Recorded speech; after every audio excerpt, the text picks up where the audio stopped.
Bawal na bawal po hulihin ang mga isdang manta ray.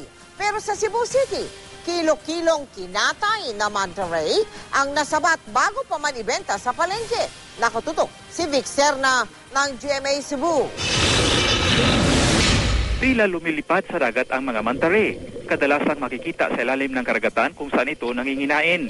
Nabibilang ito sa vulnerable species. At noong 1998 pa, ipinagbawalan ng Department of Agriculture ang paghuli, pagbinta at pagbili ng manta ray.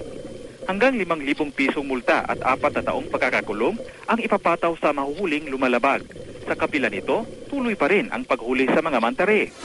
May nasabat nga ang mga taga-Bantay Dagat Commission sa Cebu City na 50 kilo ng manta ray. Nakatakda na raw sanang ipinta sa palengke. Nahiwa na ang mga isda at nailagay na sa icebox.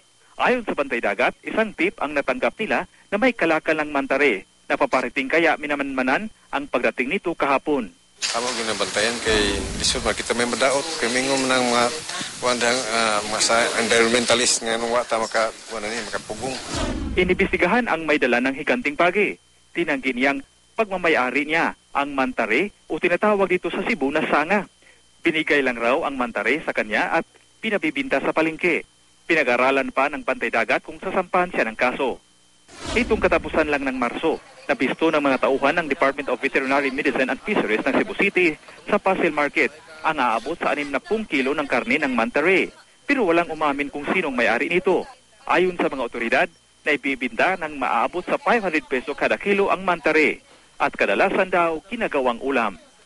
Vic Serna, nakatutok, 24 oras.